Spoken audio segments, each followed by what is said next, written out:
우리는 앞서서 예레미야 30장, 33장의 위로의 책을 통해서 하나님께서 이스라엘을 다시 회복시켜 주시고 또 축복해 주실 것이라는 약속의 말씀을 들었습니다.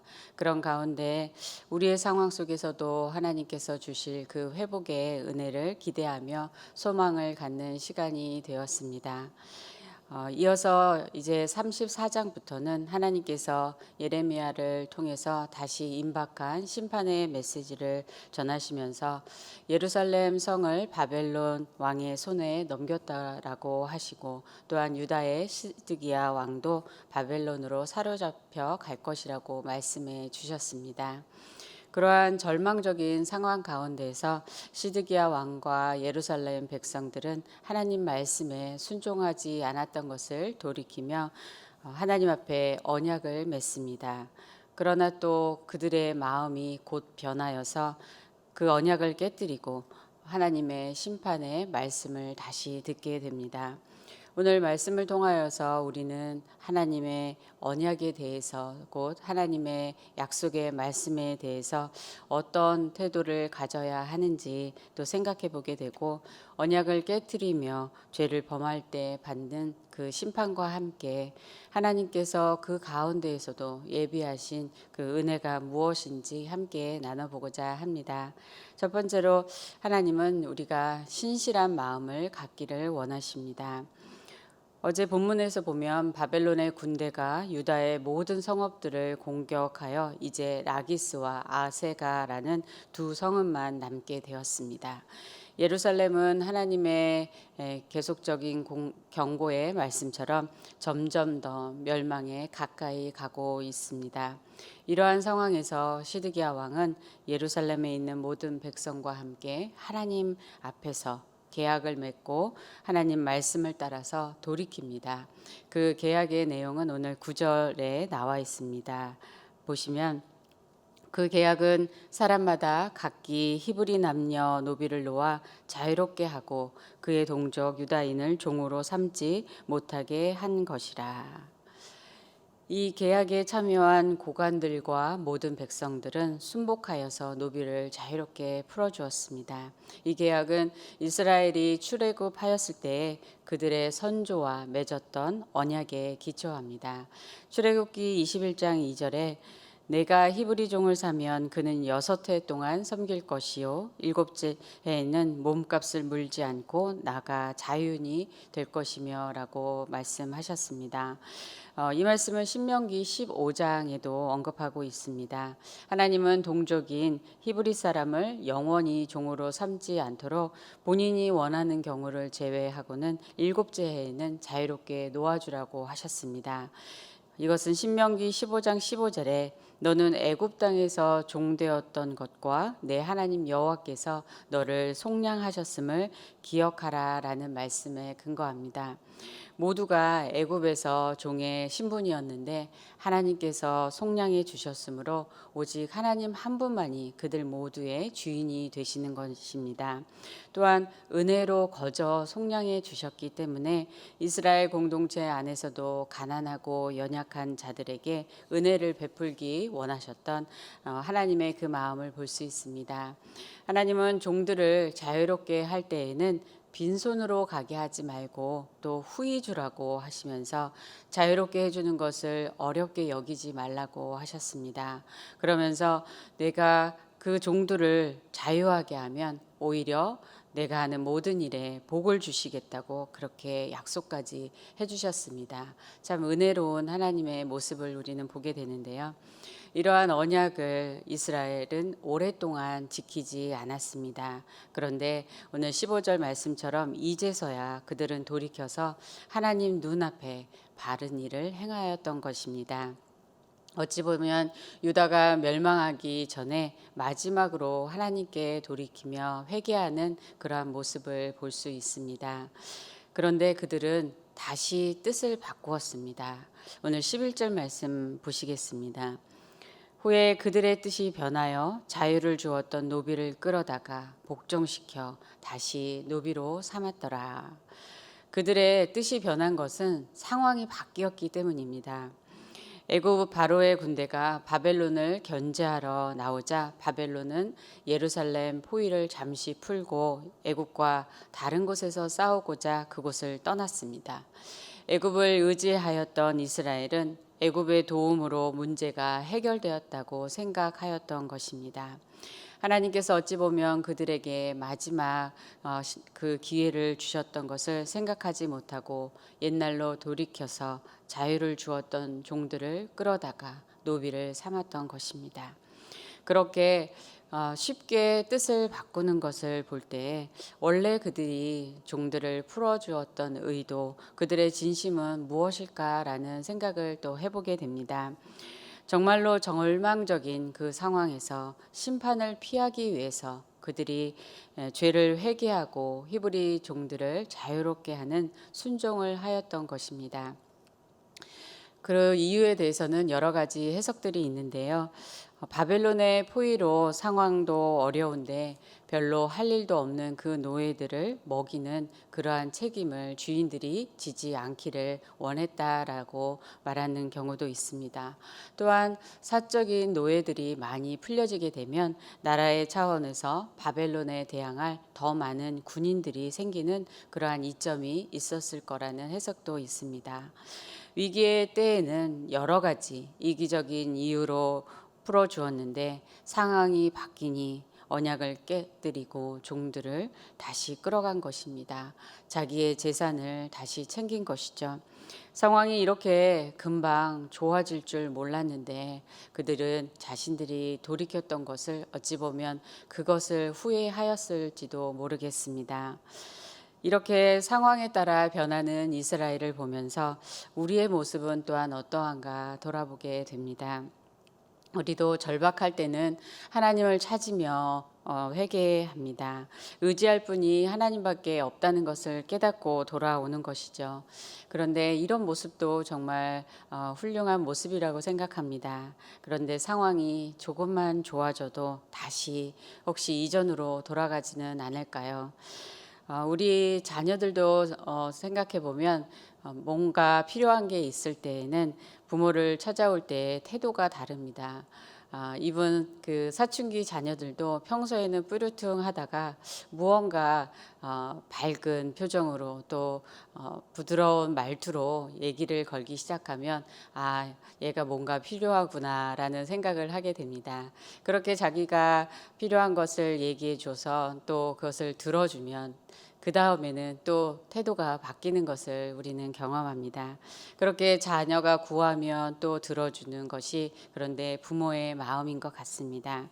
그처럼 우리는 문제 때문에 하나님 앞에 나오고 또 문제가 해결되면 하나님과 다시 거리가 멀어지고 또 말씀과 거리가 멀어지는 반복을 하지 않는지 돌아보게 됩니다. 오늘 생명의 삶 큐티의 제목이 얄팍한 신실함은 오래가지 못합니다입니다. 그런데 얄팍한 신실함이라는 말이 모순된다는 생각이 듭니다. 신실함이라는 말은 진실되고 믿을 만한 한결같은 믿음이 있는 그리고 변함없이 충성된이라는 뜻입니다. 그러니 얄팍한이라는 말과 신실함이라는 말은 어울리지 않는 것 같습니다.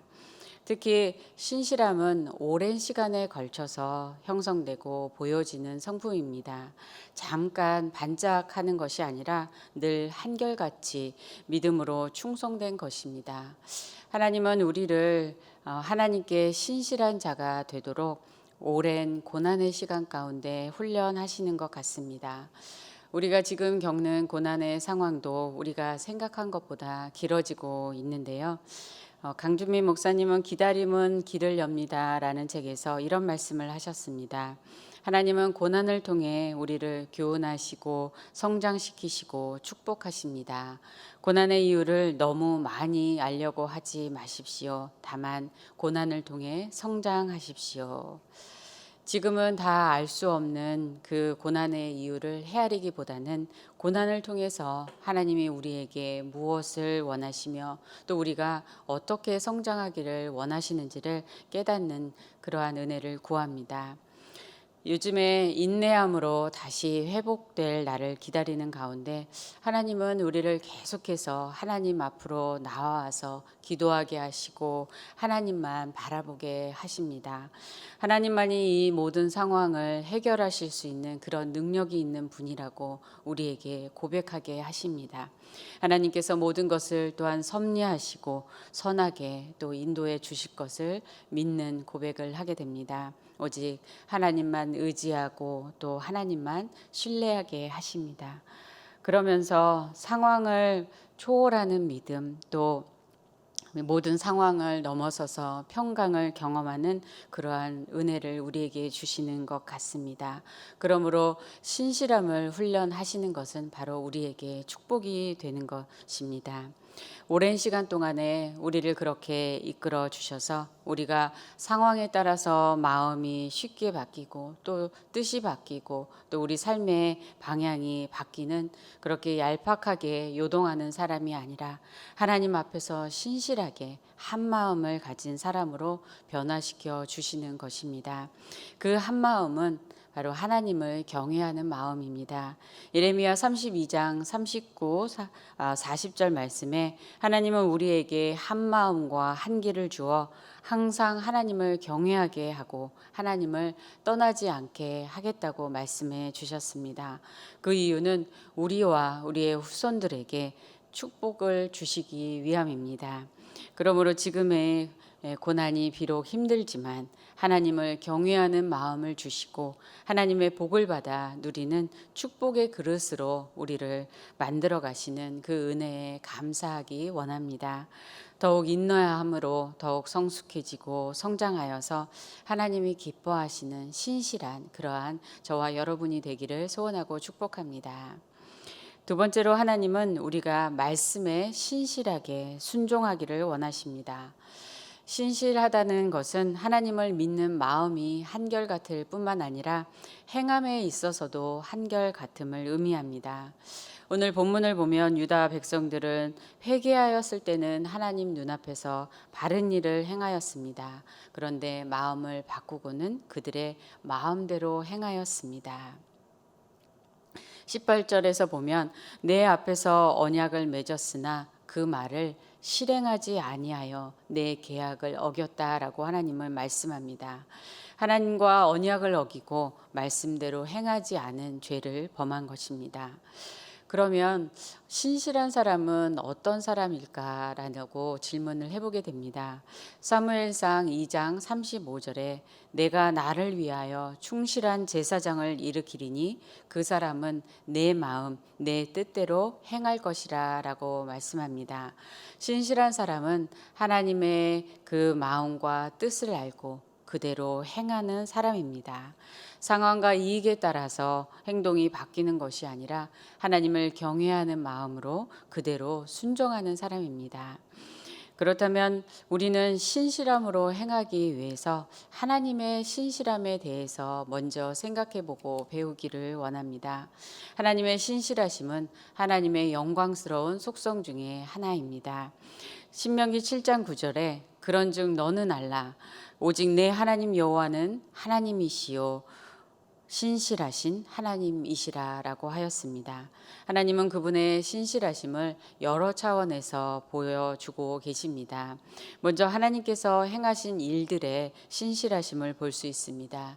앞에 예레미야 33장에서 보면 낮에 대한 나의 언약, 밤에 대한 나의 언약, 주야와 맺은 언약, 천지의 법칙이라는 말씀들이 나오는데요. 하나님께서 창조하신 그 세계에 일정한 규칙, 자연 법칙을 만드셨고 또 변하지 않으시는 그 하나님의 신실하심을 그것들을 통해서 증거하고 계십니다. 아무도 이것을 부인할 수 없게 하나님은 천지 만물을 창조하시고 신실하게 다스리고 계시는 것입니다. 둘째로 하나님께서는 약속의 말씀에 신실하십니다.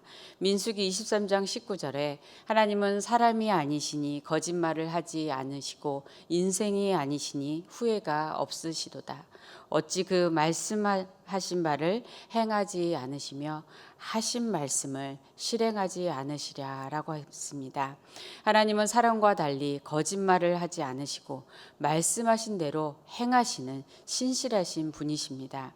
자비와 은혜를 베푸시겠다는 그 약속에도 신실하게 행하시며 또한 우리가 돌이키지 않을 때에 심판하시겠다는 그 경고의 말씀에도 신실하게 행하십니다. 이스라엘의 역사를 통해서 우리는 그러한 것을 볼 수 있습니다. 셋째는 하나님의 백성과의 관계에서 신실하십니다. 하나님은 그의 백성과 언약을 맺으시고 영원히 함께 하십니다.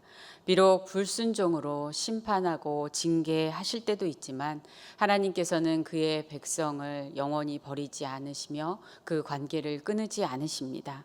사람이 언약을 깨뜨리고 떠날지라도 하나님은 자녀된 우리와의 관계를 신실하게 지켜주십니다. 그 관계를 지키시는 하나님의 신실하심에는 하나님의 자비와 사랑의 성품이 또한 나타납니다. 하나님은 신실하신 사랑으로 우리를 용서하시고 인내하심으로 기다려 주십니다. 그리고 우리를 불쌍히 여겨 주십니다. 예레미야가 3장 22, 23절에 여호와의 인자와 긍휼이 무궁하심으로 우리가 진멸되지 아니함이니이다. 이것들이 아침마다 새로우니 주의 성실하심이 크시도소이다 라고 하였습니다. 우리에게 인자와 긍휼하심을 날마다 성실하게 베풀어 주심으로 우리가 살아갈 수 있는 그러한 은혜를 입은 것입니다. 우리를 이렇게 신실하신 사랑, 성실하신 사랑으로 인도하시는 그 하나님께 오늘도 감사를 드리기 원합니다. 나아가 우리도 하나님의 말씀에 순종하며 하나님과의 관계에 더욱 신실해지기를 원합니다. 우리가 불순종할 때에도 하나님께서 은혜로 관계를 지켜주시지만 우리도 순종함으로 하나님을 기쁘시게 하는 그러한 삶을 살아가기를 소원합니다. 예레미야 33장 9절을 보면 하나님께서 회복시켜 주실 모습에 대해 이렇게 말씀합니다. 이 성읍이 세계 열방 앞에서 나의 기쁜 이름이 될 것이며 찬송과 영광이 될 것이요 그들은 내가 이 백성에게 베푼 모든 복을 들을 것이요. 하나님은 우리가 하나님의 기쁜 이름이 되기를 원하시고 우리에게 모든 복을 베풀기를 원하십니다. 하나님이 우리를 그렇게 은혜로 축복하실 것을 바라보면서 지금도 날마다 순종함으로 하나님을 경외하고 또 하나님을 기쁘시게 하는 하나님의 기쁜 이름이 되는 우리 모두가 되기를 소원하고 축복합니다. 세 번째로 하나님은 신실하게 불순종에 따른 심판을 하십니다. 앞에서 나눈 것처럼 하나님은 은혜의 약속에도 신실하시지만 심판의 말씀에도 신실하셔서 말씀하신 대로 심판을 행하실 것입니다. 17절 말씀을 보시겠습니다. 그러므로 여호와께서 이와 같이 말씀하시니라 너희가 나에게 순종하지 아니하고 각기 형제와 이웃에게 자유를 선포한 것을 실행하지 아니하였은즉 내가 너희를 대적하여 칼과 전염병과 기근에게 자유를 주리라 여호와의 말씀이니라 내가 너희를 세계 여러 나라 가운데에 흩어지게 할 것이며 이스라엘이 자유를 선포한 것을 실행하지 않았으니 하나님께서 자유를 선포하고 실행하겠다고 말씀하십니다. 그런데 여기서 하나님이 선포하시는 자유는 우리가 보통 생각하는 자유와 다릅니다. 이 자유는 너희가 칼과 전염병과 기근에서 죽는 자유라는 것입니다. 하나님께서 자유를 심판으로 선포하실 때에 정말 두려운 모습으로 나타납니다. 우리는 보통 무엇으로부터의 자유를 생각하는데 여기서 하나님은 무엇을 향한 자유를 말씀합니다. 그것도 좋은 것을 향한 자유가 아니라 죽음을 향해 가는 자유, 포로가 되어서 세계에 흩어지는 자유, 그것이 불순종에 따른 심판의 모습입니다. 이 말은 곧 이스라엘을 향한 하나님의 보호하심의 손길을 이제 거두시겠다는 말씀입니다. 그리하여 20절, 21절에는 그들의 원수의 손과 그들의 생명을 찾는 자의 손과 또한 바벨론 왕의 군대의 손에 넘기겠다고 하십니다. 여기서 우리는 하나님의 손 아래, 하나님께서 돌보시는 주권 아래에 있는 것이 축복이라는 것을 알게 됩니다. 자기의 마음대로 자기의 뜻대로 하는 자유가 좋은 것 같지만 하나님을 떠나는 자유는 참 자유가 아닙니다. 무엇을 향해 가는 자유인지를 우리는 늘 생각해 보아야 합니다. 우리의 생명의 근원이 되시고 생수의 근원이 되시는 하나님을 떠난 자유는 멸망으로 향해 가는 길입니다. 반면에 신실하신 하나님의 다스림 안에 있으면서 자유를 누리는 것은 바로 우리 마음의 평강을 누리는 그러한 축복이 있습니다. 결국 그들의 시체는 새와 짐승의 먹이가 될 것입니다. 이 말씀을 보면서 혹시 하나님이 너무 처참한 형벌을 그들에게 주는 것이 아닌가 그런 생각을 하는 분이 계십니까?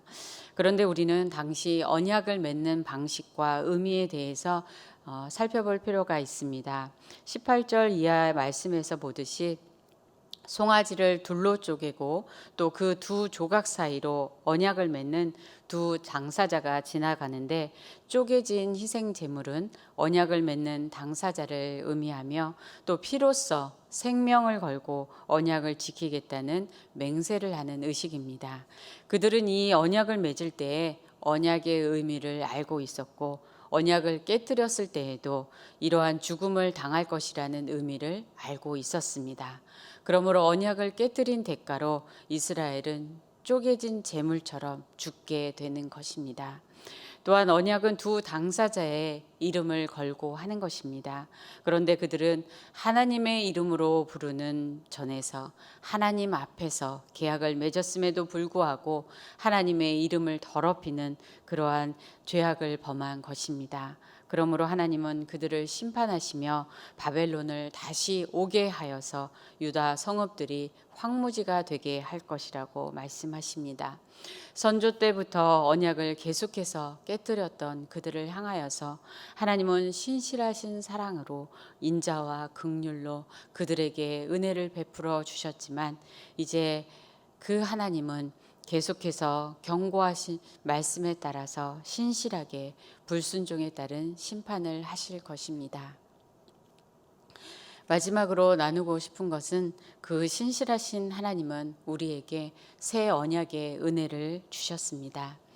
하나님께 불순종하고 죄악을 범하는 우리 모두를 위하여서 하나님은 예수 그리스도를 보내셨습니다.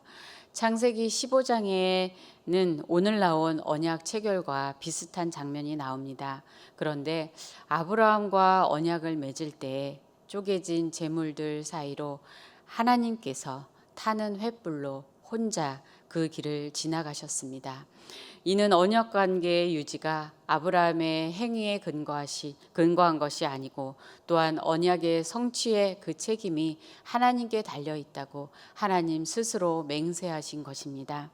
언약에 신실하시고 자기 백성과의 관계에서 신실하신 하나님은 때가 되매 예수님을 보내시어 희생 제물로 십자가에서 죽으심으로 우리의 죄악을 담당하게 하셨습니다. 히브리서 2장 17절 말씀처럼 그 예수님은 바로 자비하고 신실하신 대제사장 되신 분이십니다. 그 예수님께서 백성의 죄를 속량해 주셨습니다. 그리고 예수님의 피로 새 언약이 맺어졌습니다. 새 언약 안에서 우리는 예수님을 믿음으로 죄사함을 받고 구원을 받는 그러한 은혜를 받았습니다. 그리고 예수님은 우리에게 참 자유를 주셨습니다. 요한복음 8장 36절에 그러므로 아들이 너희를 자유롭게 하면 너희가 참으로 자유로우리라 말씀합니다. 예수님은 십자가에서 우리 모두를 죄와 사망의 권세로부터 자유롭게 하셨습니다. 그리고 예수님은 포로된 자에게 자유를 또 눈먼 자를 다시 보게 하시고 또 눌린 자를 자유롭게 하시며 주의 은혜 해를 선포하셨습니다. 오늘도 신실하신 하나님의 그 사랑과 은혜를 생각할 때에 우리도 하나님 앞에서 신실한 마음이 되기를 원합니다. 어렵고 힘든 상황 가운데에서도 하나님을 향한 한 마음, 하나님을 경외하는 마음이 되기를 원합니다. 그리고 그러한 마음으로 오늘도 신실하게 말씀에 순종함으로 하나님의 뜻이 우리의 삶에 이루어지고 또 하나님께 기쁨이 되기를 소원합니다. 신실하신 사랑의 하나님께서 이미 우리에게 베풀어 주신 그 십자가의 은혜에 감사하고 또한 앞으로도 우리 모두를 회복시켜 주시고 풍성한 은혜와 축복을 주실 것을 기대하며 믿음으로 승리하는 우리 모두가 되기를 주님의 이름으로 축원합니다.